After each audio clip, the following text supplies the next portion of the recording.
Nobody beats the Wiz. Nobody beats the Wiz.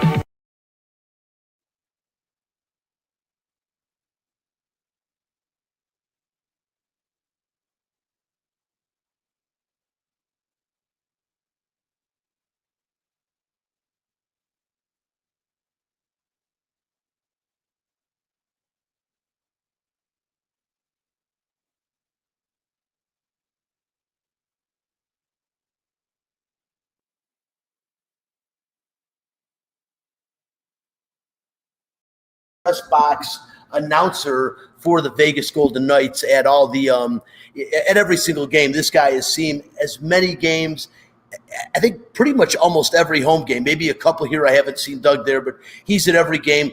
He definitely has his fingers on the pulse of this team, and we're looking forward to it. Today at noon, the Vegas Golden Knights face off against the Minnesota Wild, a team they have struggled against this season. We'll talk about that in a little bit, but again, Doug is producing the show back in the Residential Bancorp Fox Sports studios, and we appreciate him there as well. The show's also streaming on the LV Sports Network, and you can watch the show on Facebook Live. The show is called Outta Line, and that is the page on Facebook. That's OUTTALINE. You can also follow the show on Instagram and Twitter at Outta Line Fox LV. And since we are live, your calls and questions are welcome. The Fox Sports Residential Bancorp studio line is 702-876-1340. Hi, this is Bubby, and it's time for What's on Tap. Yeah, What's on Tap is brought to you by title sponsor Residential Bancorp. Whether purchasing a new home or refinancing the home you already own, Residential Bancorp is the company to turn to for all your home financing needs. Residential Bancorp, funding America one neighborhood at a time. Give them a call, 702-964-5720. They are currently giving away $2,500 in closing costs for any home financing program that you qualify for in the state of Nevada. Again, that number 702-964-5720. On tap again, the 2021 playoffs begin this afternoon for the Vegas Golden Knights. We will break it down. The first round series versus the Minnesota Wild. It's going on. It's happening. And we'll also talk about some of the other playoff series happening, man. Last night, a wild one with the Washington Capitals and the Boston Bruins. Pretty cool there. We'll also break down the NBA playoffs, which are getting ready to start today, the final day of the NBA season.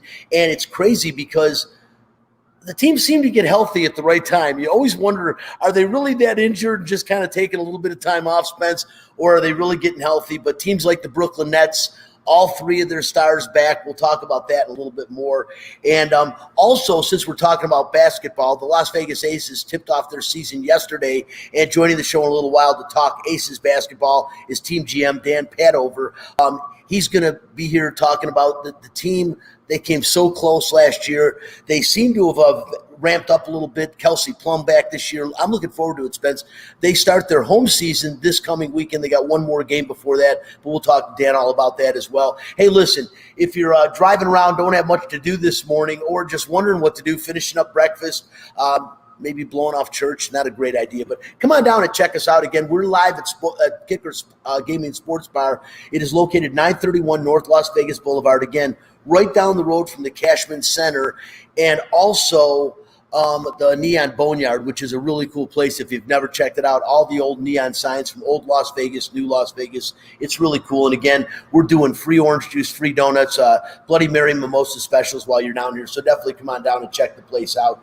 That is what's on tap. If you are looking again to buy a home or to refinance the home you currently own, choose a company you can trust. That's Residential Bancorp, funding America one neighborhood at a time. And again, $2,500 in closing costs. I can't emphasize right now in today's world how big that is. It is a non-obligatory gift that Residential Bancorp is giving you for doing your home financing through their company. And again, any program you qualify that does include down payment assistance programs, they will give you $2,500 off closing costs. It's really cool. Before we get into the show, I do want to talk a little bit more about Kickers Gaming and Sports Bar. Spence, 17 big screen TVs here. They have the game sound on. Sunday ticket during the NFL season when they're a Packers bar. I don't love that being from Detroit, but hey, they do it upright. During Packers games, they're giving away Packers bling, Packers jerseys. It's a great place to see the game. Again, game sound is on. And they also have the NHL package. And there are a lot of places to go in Las Vegas, tons of them, to watch the Vegas Golden Knights game if you can't make it down and get in the limited capacity seating at T-Mobile Arena. But Kickers really does it right. They've got the place is about 50% capacity now, as I mentioned. 17 big screens. They also have 15 gaming machines. I did pretty well here a couple weeks ago playing, sticking around after the show. But I'll tell you what, to watch a Vegas Golden Knights game, the atmosphere is incredible in here. It's old downtown Las Vegas, but what's really cool is they do $2 shots during every Vegas Golden Knights game. When the Vegas Golden Knights score, they give away free shots to the entire bar. True story. Not many places like that. One other thing about Kickers, too, I should say a couple other things. They pay it forward. If you're in the service industry, frontline workers, 50% off your bar tab all day, every day, 24/7. It's incredible. That's paying it forward. And for the UFC events, which there was one last night, now I guess they're at full capacity, but all the UFC events, the big pay-per-view events, they have here at Kickers, and they don't charge you to get in. You just need to go to their social media sites, check it out, and make sure you're here early because they line up out the door to get in. Every pay-per-view event is on right here at Kickers. It is a great place. And again, that's 931 North Las Vegas Boulevard. Come on down, check out the show today, or come on down anytime. Watch your sporting events, enjoy some gaming. They got a photo booth in the back, and Spencer and I love it. Some great artwork behind us, but really a quaint, cool bar. Dylan Reese and Jennifer Metzger did it up right. This place is awesome. Come on down and check it out. Spence, let's get right into Nightcap because we got a lot to cover today. Hockey players, as you know, are warriors. They don't give up. They come to play every game. It's time for Nightcap, a cupful of the Vegas Golden Knights. From highlights to interviews to special events, the puck starts here. It is time for Nightcap, and the puck does start here. And Spencer, and also we got Doug Douglas back in the Fox Sports Residential Bancorp studio listening into the show and joining us as well today. He'll be at the Vegas Golden Knights game, going right from the studio to the game to handle the press box obligations. This is a series, not that the Golden Knights are going to shy away from by any means, but they were trying to avoid it. They wanted to win the President's Cup, be the number one team in hockey. They did finish tied for the most points in the NHL with 82. One more win than Colorado, but Colorado, I think, one more regular season home win. Doug, if you're there and you're able to hear me, what was the final tiebreaker that gave it to the Avalanche since they ended up with the same record? A little bit bothersome because I would think the number one tiebreaker should always be head-to-head competition. And but I heard it's something like more regular season home wins or something like that. Yeah, what it was more regular season wins, not in overtime. So the Knights, as you know, were lights out in overtime, but that's what got them. Yeah, really, really unfortunate that's the number one tiebreaker. But I will say that I still think the Golden Knights are in a great position right now. They're playing great hockey. They have the best goaltending tandem in the National Hockey League, which always is extremely important in the postseason in the NHL. But the Minnesota Wild are nobody you can sleep on, and the Golden Knights are going to have to bring their A game. It's going to be a heck of a series. It is. I'll tell you what, they've got the Minnesota Wild have one of the more exciting rookies in the league with Kaprizov. That guy is lights out, and that's who the Knights are really going to have to contain. But as you know, Brian, being a longtime hockey fan, when it comes to the playoffs, the goalies are the ones that really tend to, that 1 year you can finish anywhere, but the goalies, you get a hot goalie, and it doesn't matter what seed you are, you can ride that for a while.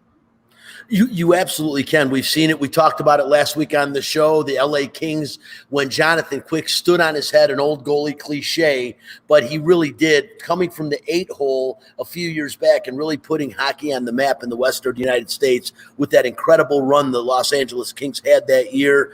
And he wins the Vezina Trophy. I mean, it was really, really cool. And then, of course, what the Golden Knights did here in 2017-18 will be monumental. It will be one of the most historic things in sports history, well past our time on this planet. But Doug, again, going to goaltending, Pete DeBoer has really remained steadfast since Leonard has returned from the concussion. they have been alternating games. There's been one time where Fleury played back-to-back against the Avalanche, but other than that, it's been every other game. He hasn't tipped his hat yet on today's starter. Most people are anticipating Marc-Andre Fleury, who at 36 years old, the ageless wonder, having the best season of his career in a couple of statistics. Goals against average 1.98 in the regular season, save percentage 0.928. The guy has been lights out, 26-10 with 6 shutouts this season. But then again, look at Robin Leonard, 13-4-2 on the season, 2.29 goals against, 0.913 save percentage. He's got 1 shutout. I don't think you can make a wrong decision here, but Fleury has been the hotter goaltender down the stretch, Doug. Yeah, you're 100% right. I will say this. I like that DeBoer's not tipping his hand. Why give any, info to the Wild? They definitely, both Leonard and Fleury, have different styles. And I don't know if you gentlemen have seen Leonard's recent picture of his hair, or should I say lack of hair. He shaved off all his hair on his head. But I think that's very smart. The Wild are probably going to go with Cam Talbot, and whatever he does will probably determine the series. But I like what Dave and Shane said. I was listening to Nighttime at Noon right here on KKGK on Thursday, I believe it was, and everybody would, because we all, the Wild were a thorn in the side of the Vegas Golden Knights this year. But you know what? The St. Louis Blues are battle tested. They've done it before. They've recently won a cup from just getting into the playoffs. I'm not sure. The Wild have not proven anything in the playoffs for, I don't know, ever really. I mean, so, granted, it's not the greatest matchup, but they're not, meaning the Minnesota Wild, not exactly seasoned, we shall say. No, I can't disagree with you. Golden Knights are as seasoned as any team in the National Hockey League, only their 4th season in the league. But this team, talk about battle-tested, playoff-proven, they've done it.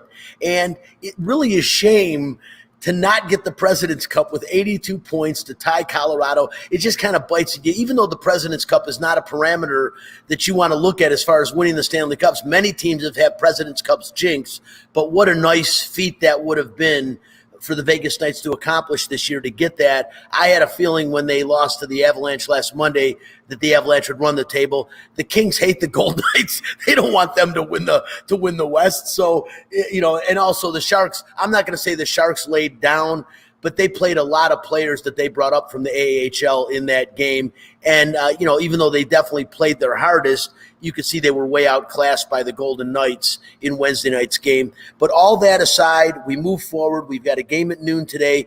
As we talked about, Leonard has lost 3 of his last 4 games. I will be blown away if DeBoer starts Leonard as opposed to Fleury. But again, Doug, I agree with you. Don't tip your hat in any way, although I'm sure the Wild are expecting Marc-Andre Fleury in net tonight. And it really doesn't matter who's in net. It's good to who controls the pace of the game. And you're 100% right when you say Talbot. This guy is a guy that, again, using that old goaltender cliche, can stand on his head.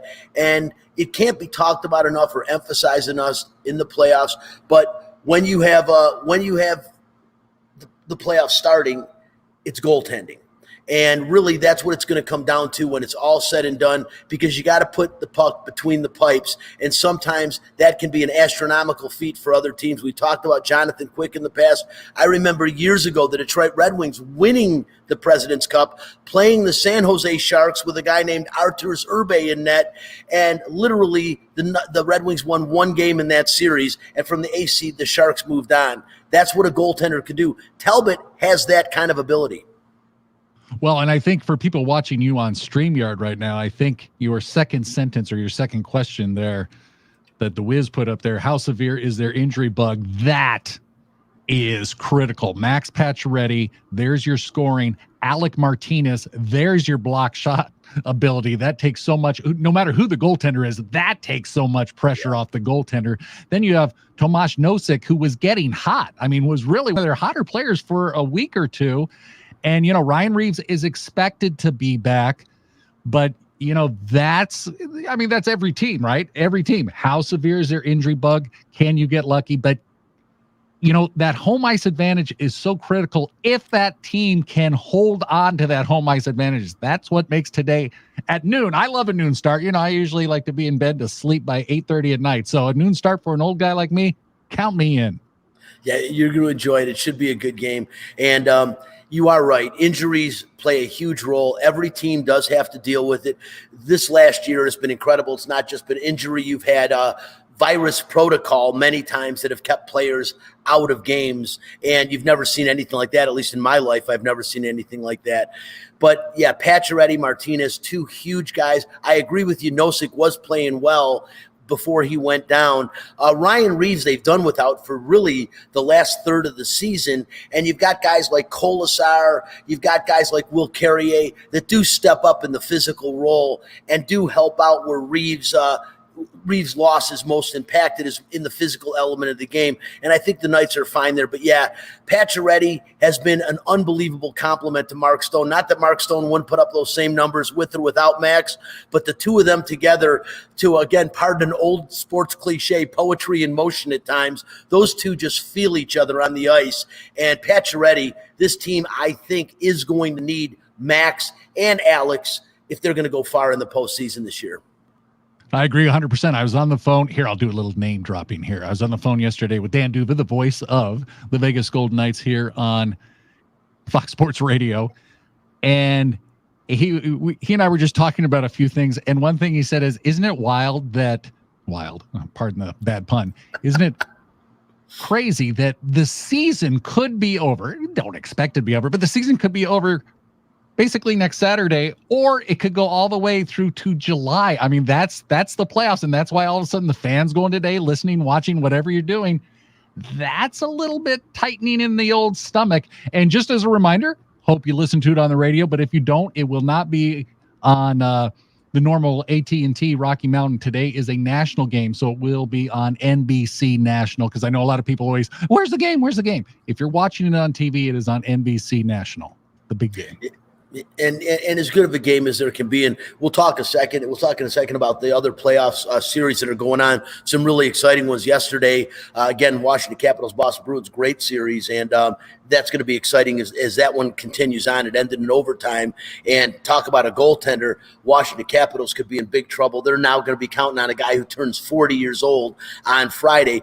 But last question, Doug, to you, with as far as the goaltending goes. The last time a team has won a Stanley Cup where actually goalies alternated every other game, you got to go all the way back to 1971-72, and it was the Boston Bruins with Jerry Cheevers and Eddie Johnston. They alternated every other game.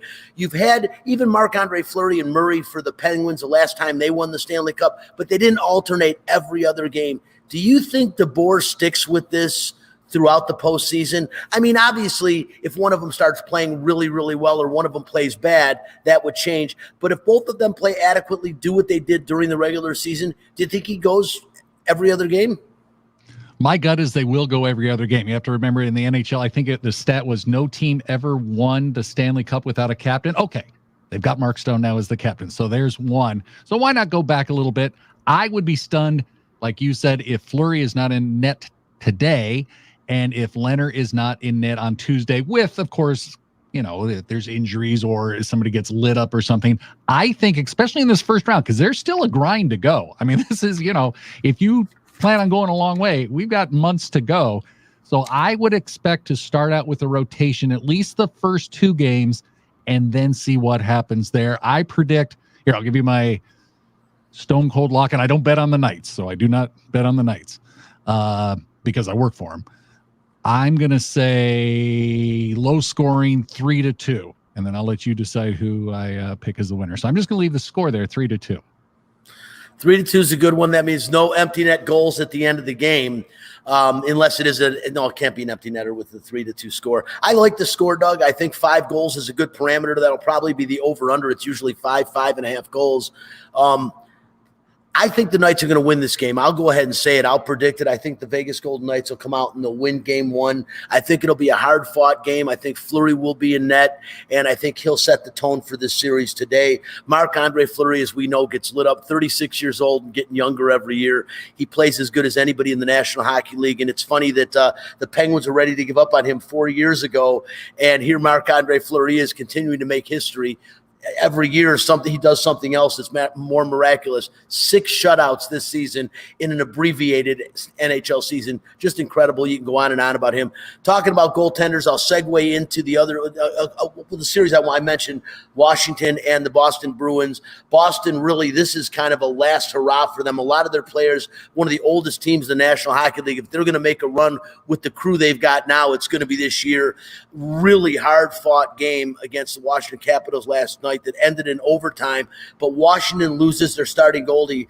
Vitek Vanacek has been tremendous. I mean, he is one of the hottest young players in the National Hockey League. He has played so well. He went down, I believe, in the second period with a lower body injury, and they brought in Craig Anderson, who, man, a storied career in the NHL, but Friday he turns 40 years old. Doug, I'll ask you back in the season, as you say, get your old ass back to, or you want to go to bed early by 8:30.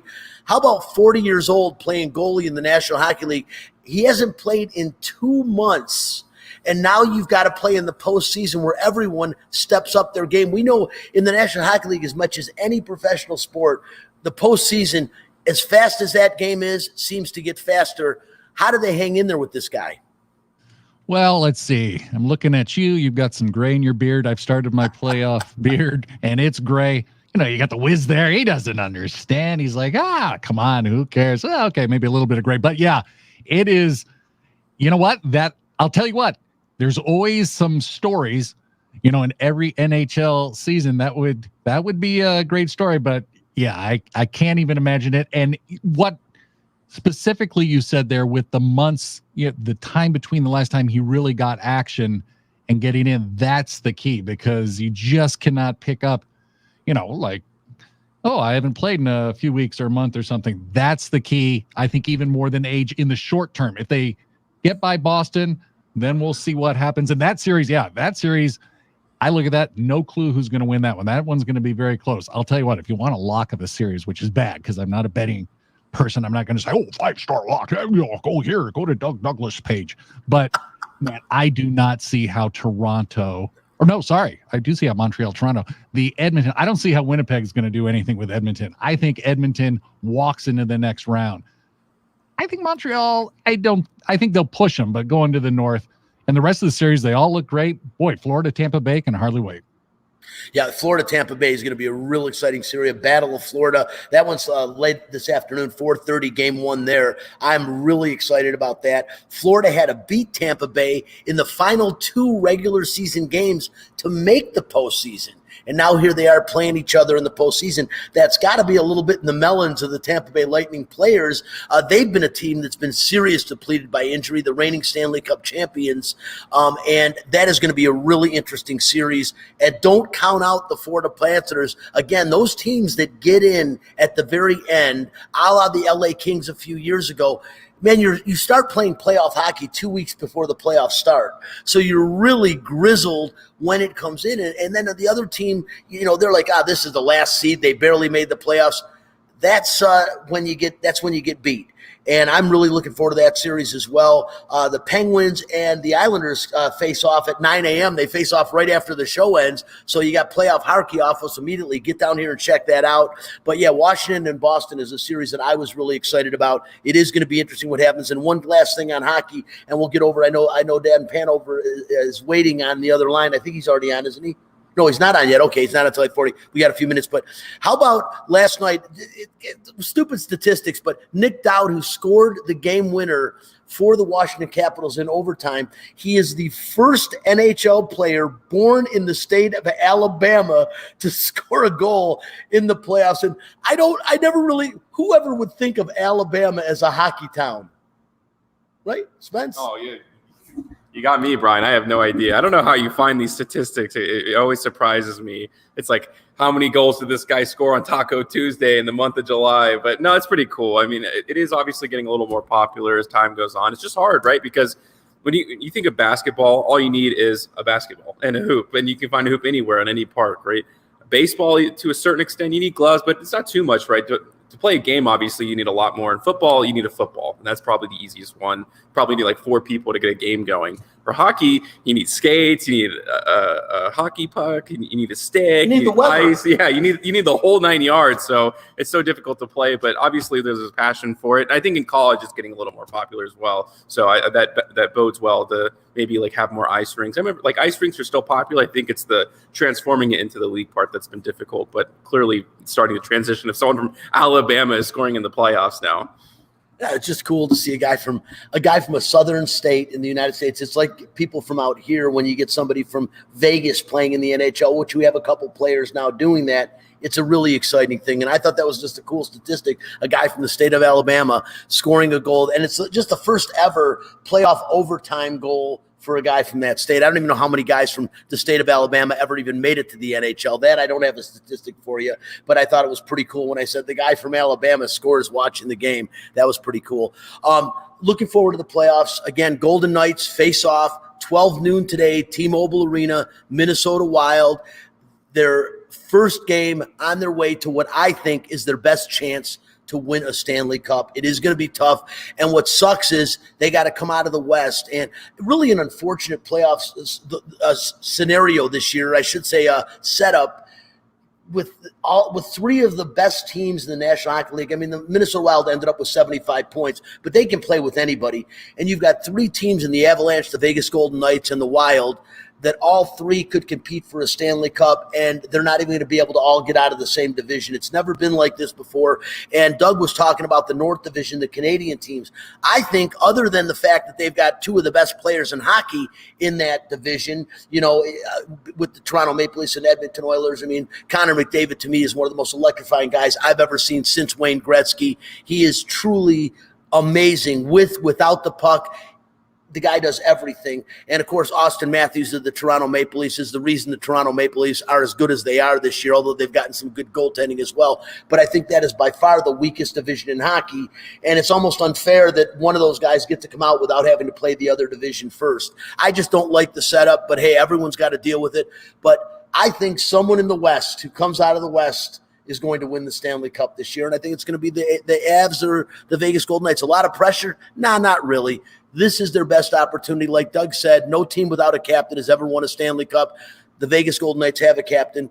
The best goaltending tandem in hockey, in my opinion, I think in a lot of experts' opinions, and really a team that gels well together, and a coach in Pete DeBoer that a lot of people questioned when they fired Gerard Gallant. Was this the guy for the job? I knew right away, day one, Pete DeBoer is a no-nonsense coach. He keeps a lot of stuff tight to his chest.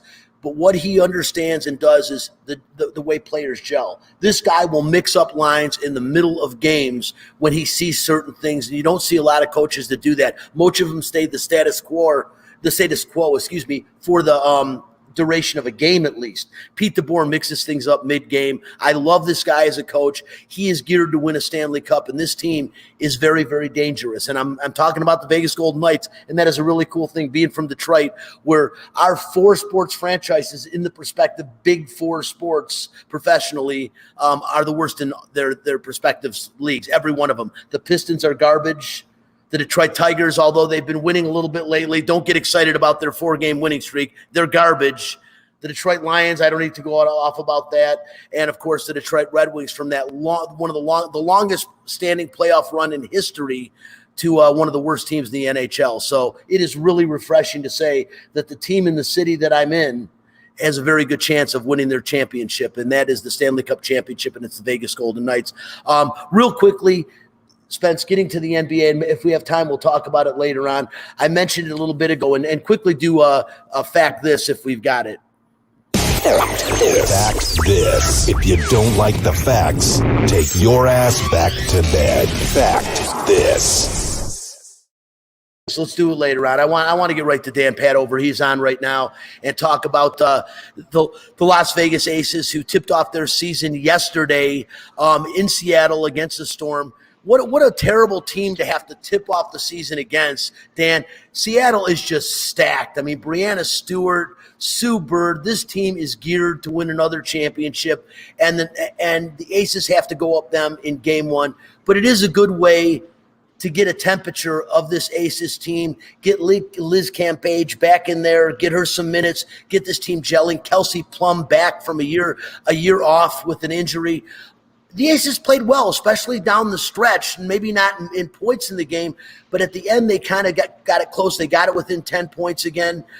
How good is this Aces team this year?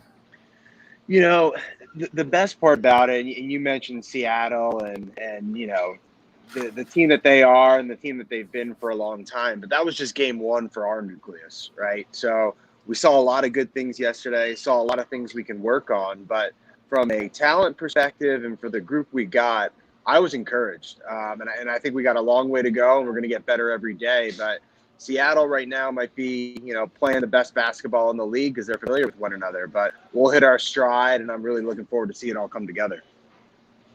Dan, the Aces last year really seemed to get it together and make a run, and everyone here enjoyed it. The Aces are another one of those teams that have been embraced by the Las Vegas community. I love seeing how many people attend Aces games, and it bodes well for the WNBA. But a few changes this made this year. Some players that we lost, some players that the Aces got. What do you expect this team? What's going to be the moniker of this team this year?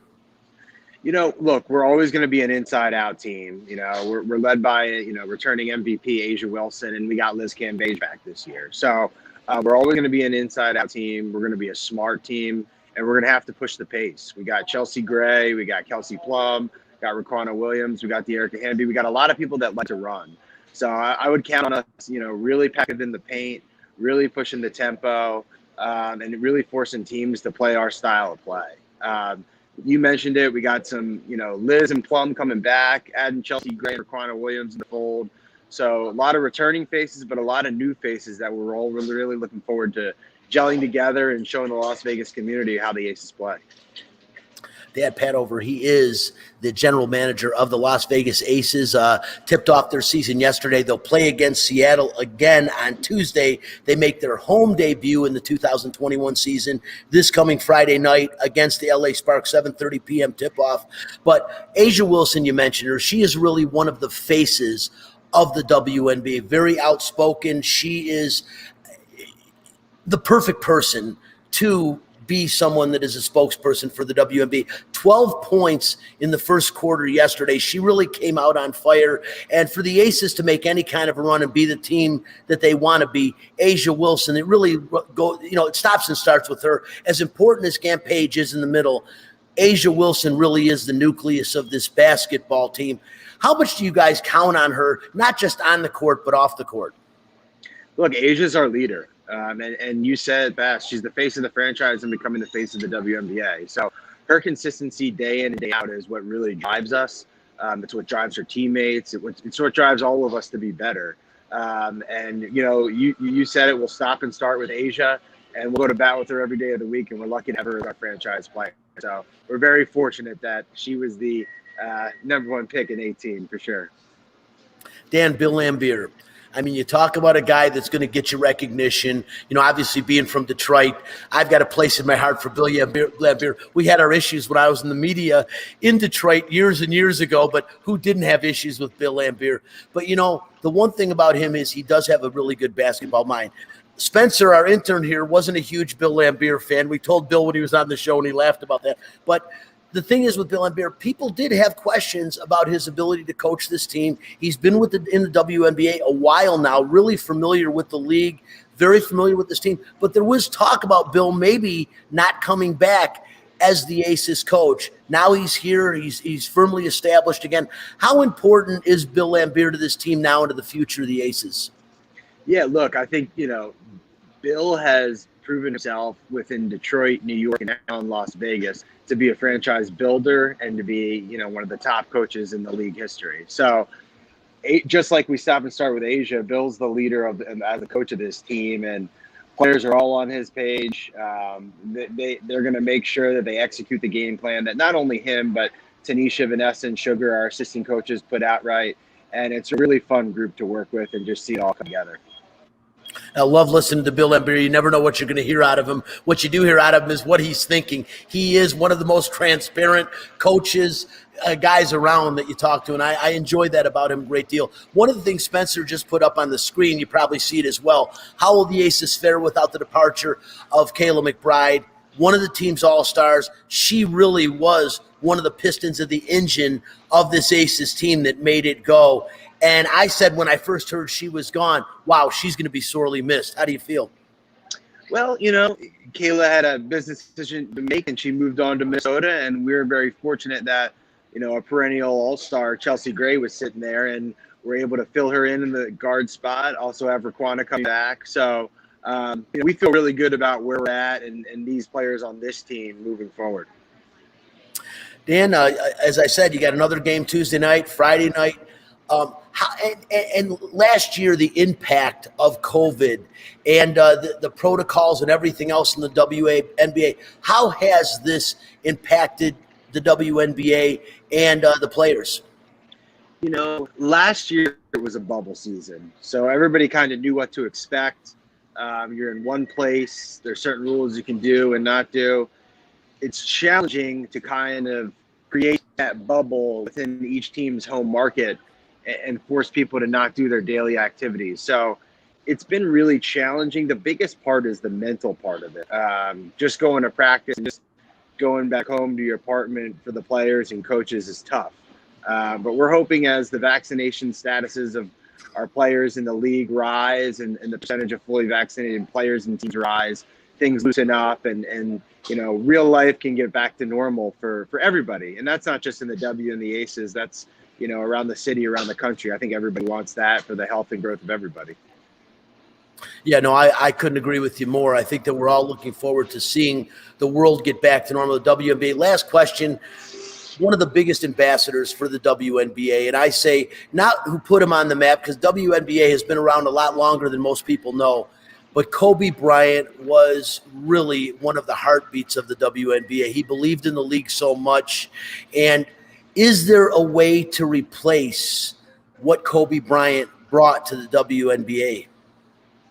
Look, I don't think there's ever going to be a way to replace Kobe or anything he brought to the league or basketball for that matter. But I think what he was trying to do and the value he really placed on the WN and importance, you'd hope would trickle to NBA players, fathers, to just people around the country. Just if Kobe Bryant had a passion for the league, then it must be something special, because he's a purist, he's a basketball purist, and he's a visionary. So you just hope that trickles on and hits other people, but there'll never be a replacement for Kobe, as we all know. Yeah, well, he's done so much for the league, and I think the success of the league and the continued success of the league is in part attributed to Kobe Bryant. He's Dan Padover, the general manager of the Las Vegas Aces. Really looking forward to seeing you guys play this year again and maybe take one final step this year into WNBA elite basketball and win a championship. Going to be teams tough to beat like Seattle, but I think the Aces are equipped to make a run again this year. Absolutely. That's always the goal. Dan, we appreciate you. We'll definitely have you on again. All right. Thanks so much, guys. Dan Padover, again, general manager of the Las Vegas Aces. Spence, I have a great time going down there and watching this team play basketball. Some really good players. Liz Campage, huge to bring her back again. I know she has talked about retiring, going into modeling, but she has come back. Her and Asia Wilson. That is a nucleus of any WNBA basketball team. Get Kelsey Plum back in the mix. As he said, you've got other players. Deanna Hamby, who's been a sixth player of the year in the WNBA twice now. This is a team that can make a run. Yeah, this is what I'll say. And I'm not going to sit here and just say all these horrible things about the team. But look, this is the situation that we found ourselves in, okay? We have probably a top 3 player in Liz Cambage. I'm talking about physically dominant, where there's basically no matchup for her that you feel comfortable with outside of Tierra McCowan, who is not even on a playoff team. So in terms of moving forward, I mean, you have Asia Wilson, who got to be close to the top 3 now, given her accolades early in her career. And then Kelsey Plum, we know what kind of scorer she can be. And he talked about the acquisition of Gray. So when you have all these players together, I think the expectations have to be a little higher than what they've been in years past. Not making the playoffs, getting bounced early in the playoffs. You know what I mean? It has to be to the point where they're getting to the NBA or the WNBA finals soon, in my opinion, because you can't have a roster as talented as this, and you can't fall short like that short all the time and get dominated and pretty much handled in the playoffs so far. I don't know how you feel about that, but I have high expectations for this team the way that I look at them. And whatever the case may be, but they have to make change. If you look at if an NBA team had that kind of talent on there and they weren't going to at least to the conference finals every year, there would be a lot more talk in the town about it. That's all I have to say. I'm excited for the season. I love watching the WNBA. You know, I'm very passionate about it. So I wish them the best of luck, and I hope they have a dominant season.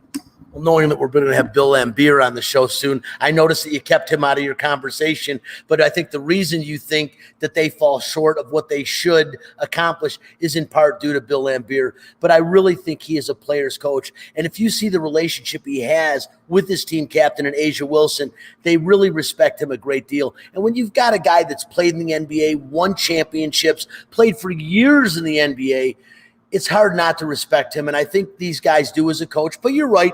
You've got to put the right plays in place to make them win and to help them play against teams like Seattle. I like Bill Laimbeer. I think he'll do a fine job for this team. I don't know that they can win the WNBA championship this year with teams like Seattle. I mean, Brianna Stewart is as good as it gets. Sue Bird is still playing great basketball, as we saw yesterday. That is going to be a tough and a formidable foe for anybody to play. But I do expect the Aces to play well, and I think they will get to the playoffs again this year. And who knows, if everything stays – I should say if everyone stays healthy, this team has a chance. And Kelsey Plum, the one thing she really needs to do, she scored 11 points yesterday. She's got to pick up the pace and become the scorer she was in college, because in college she was always lights out. She has struggled a bit throughout her career in the WNBA, putting up the same points she was able to put up in college. But she looked really good yesterday. She's healthy. The knee's good. And I'm glad she's still a WNBA player. She definitely lives and breathes this sport. You can see it when she plays. Let's transition over, since we're speaking about basketball, and get back over to the NBA. A 72 regular game season comes to an end today, with most of them playing their 72nd game. One thing still undecided over in the West, whether the Lakers will have to be a play-in team or whether they'll get that sixth slot. That'll be decided today as well. But Spencer, it is going to be an interesting NBA playoffs this year, as a lot of teams in positions that probably at the beginning of the season you didn't see them in at this point, but they're there. Teams like Philadelphia that are up top. Who expected that at the beginning of the season with a team that traditionally never always all been able to play together? And you talk about injury, that team's been bit by the injury bug for like 5 years in a row. This year they put it together and they're up top of the NBA's Eastern Conference, but I'm not sold on that team winning the NBA title or even getting to the NBA Finals at this time. But you've got a team, and a team I was talking about was the Brooklyn Nets. When I say teams that haven't played together all season long, when you talk about the big three of the Brooklyn Nets and Kevin Durant, James Harden, and Kyrie Irving, you were talking about three of the best players in the NBA. Again, it has the makings of the supercell, that super three team, but yet they've only played, as of after the game yesterday, which they did win handily against the Chicago Bulls, 8 games together. In history, the fewest games played together by former NBA champs, 3 top scorers. In 2000 and 2001, you had the least amount. 10 games played by Shaquille O'Neal, Kobe Bryant, and Derek Fisher, who were the 3 leading scorers on that team. I wouldn't say that's as big of a 3 as Kevin Durant, James Harden, or Kyrie Irving. They played 10 games together. In 2003, 2004, I remember that season well, the Detroit Pistons, 17 games played together by Richard Hamilton, Chauncey Billups, and Rasheed Wallace. Their big 3, although they had Ben Wallace, one of the most dynamic rebounders in the league that time, and Tayshaun Prince, who aren't mentioned. But those 3 only played together 17 games. And then in 1994-95, the Houston Rockets, when Michael Jordan was on his little 2-year hiatus, their first NBA championship, they played 19 games with their 3 leading scorers, Hakeem Olajuwon, Clyde Drexler, and Vernon Maxwell. But very rarely, when you have teams that have been bitten by the injury bug like the Nets have all year, they come together at the end of the season. Will it be enough for the Brooklyn Nets to win the East and maybe even compete for the NBA crown? No, it's fascinating, right? I think this is the most interesting team ever assembled in the NBA ever. I mean, the thing about it is, well, we all know that Kyrie and Kevin Durant have NBA titles, right? But at the same time, both of them have received the same criticism in that they can't get it done by themselves, or they need someone else to do it. Kevin Durant, everyone said Steph Curry. Kyrie, you had LeBron James, obviously. And James Harden is just notorious for not playing well in the playoffs. He had that disastrous game 7, I believe, against San Antonio at home, where he scored like no points, shot like 11 shots. So all of those things are still looming all over all of them. But we know, like, the fact that these 3 elite scorers are on the same team, and team chemistry you think would be an issue, but all of them are brilliant independent scorers. And the most, I guess you'd say, important thing about the way the team has been made up is James Harden has embraced the role as a facilitator. He's probably been exhausted to a certain extent as Houston, because he was scoring like all these triple doubles. He broke like one of the records, or he was like close to it for most consecutive 30-point games. They don't necessarily need him to score 30 points every game now. He's going to get closer to those 17 assists, the 24 point, 17 assist type of games in the playoffs. Now, the other factor of this is that the East is traditionally very easy to make it to the finals. LeBron James, we know, walked through for many, many years. Kawhi Leonard had 1 year in the East, and he went straight to the finals. There's only one team that I think has any sort of chance to stop them by going to the playoffs, other than the fact that they do physically have to stay healthy. Now they look like it now because they're all 3 back, but these guys have had very bad injuries, especially like hamstring injuries. Those can linger, those can pop back up. But assuming they stay healthy, I think there's only one team that matches up well against them. And it's not necessarily that they're better. I just think that 1-for-1 that they can actually do it is the Milwaukee Bucks. Drew Holiday will face Kyrie Irving. Now, no one's going to stop Kyrie. Nobody's going to stop Kevin Durant, and no one's going to start James Harden. But as you go through, PJ Tucker can guard James Harden. Okay, it gets a little better. And then Giannis, physically speaking, can then at least match up with Kevin Durant to a certain extent. And beyond that, Giannis Antetokounmpo, if you guys, I don't know if you guys have seen the last game, but man, he had scored like 50 points against the Brooklyn Nets. Everyone says DeAndre Jordan. This guy only plays like 18 minutes a game. He's at the very tail end of his career. And I know they have a couple of other guys, but they're very young. Giannis Antetokounmpo will have a free pass through the Brooklyn Nets defense, and we know that they don't play defense nearly at all. It's gotten better, as I predict, as the season gone on. They were historically the worst defense ever when the big 3 got together, but that's a whole team chemistry thing. But nonetheless, they're not going to be a top 5 defensive team in this year's playoffs. They're going to try to outscore you, score that 125 range. I think if Milwaukee can hold them to around 115, which sounds ludicrous to say, but if they can hold them to around 115, I like their chances. Drew Holiday has gotten playing his best basketball at the best time of the year, which is at the end after the All-Star break. Who cares if you make an All-Star team if you're playing your best basketball going into the playoffs? And they're going to have a very easy time going through the first round. I mean, once you get past 1, 2, 3, and I guess you could say the Knicks maybe at 4, I'm not really worried about any team. They're all hot messes, or they're all too young. So all things considered, Brooklyn Nets will likely walk through the playoffs and go to the finals. But again, I think Milwaukee probably has the best chance to stop them if anybody's going to do it in the East. And I'm not sure if anyone in the West can match up with Brooklyn at all once you get there. That's a great soliloquy. And I will tell you, Spencer, I echo your thoughts exactly. I think Milwaukee is going to win the East. And I think it's going to be very, very tough for them. But Giannis can be so dominant, as you mentioned lately. He is so geared up for this playoff run this year. He's always been a very, very focused player, but more so now than ever before. And I think what's going to hurt Brooklyn is that lack of chemistry. As good as the 3 of that 3-headed monster is with Durant, Irving, and Harding, I still think Milwaukee has they're more of a cohesive unit. And I think they've played together all season long. They haven't been nearly as bitten by the injury bug, and they are going to be a tough out. And it's funny, we completely disregard the Philadelphia 76ers, who have the best record in the Eastern Conference.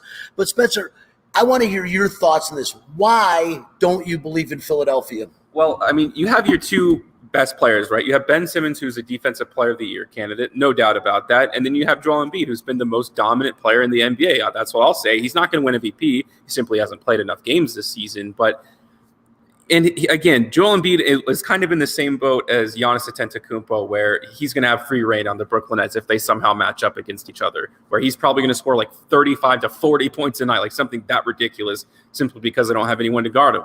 But once you get past that, who's their Tobias Harris? I mean, they haven't really gotten it done in the playoffs. Now, they were a couple of bounces away in that Toronto series from making it happen, but I just don't know. Like, Ben Simmons is really the mystery factor in all of this. We know he's going to play well defensively against I don't know, Kevin Durant or James Harden, whoever they deem to do so. But after that, then you start looking at individual matchup. Tobias Harris is going to be on Kevin Durant.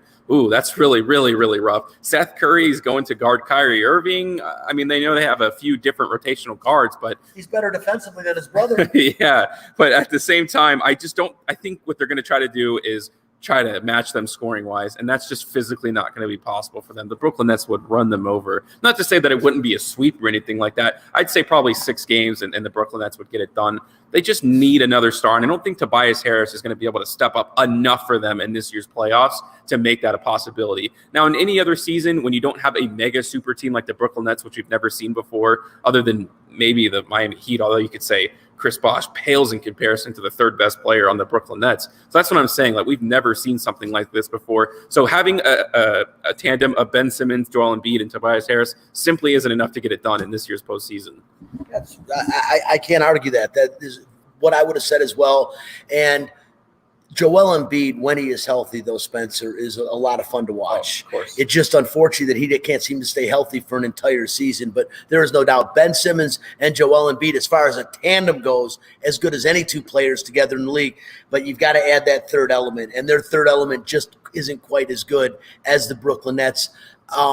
I know you think the Brooklyn Nets are going to come out of the East. I think most people now are thinking that as well with the 3 of them back. Like I said, I think it's Milwaukee, but it's more of a sentimental thing. I just don't like the egos of the Brooklyn Nets, so I wouldn't mind seeing them get knocked down. Really quickly, over in the Western Conference, I love the Dallas Mavericks, as though they're not going to go anywhere, because to me they have one of the most exciting players in NBA history on their team, and the kid's 24 years old. And if you haven't seen the Dallas Mavericks play, really watch them play basketball. They're one of the most fun teams to watch. But nobody seems to give respect to the team with the best record in the NBA, and that's the Utah Jazz. Why do they not get the respect that I think they deserve? They've never done it. That's the problem. I mean, historically, the team has not been able to do it.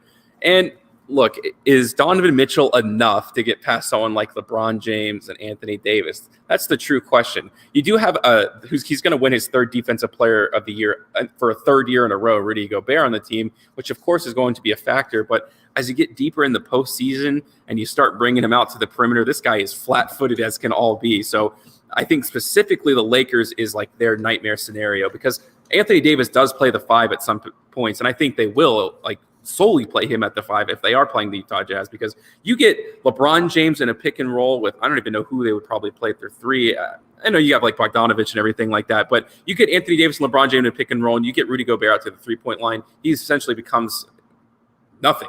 So I have a lot. I can say a lot more about it, but I would say that interaction specifically is the reason they won't go far. But they do have a chance. I mean, they play for each other. They play very well.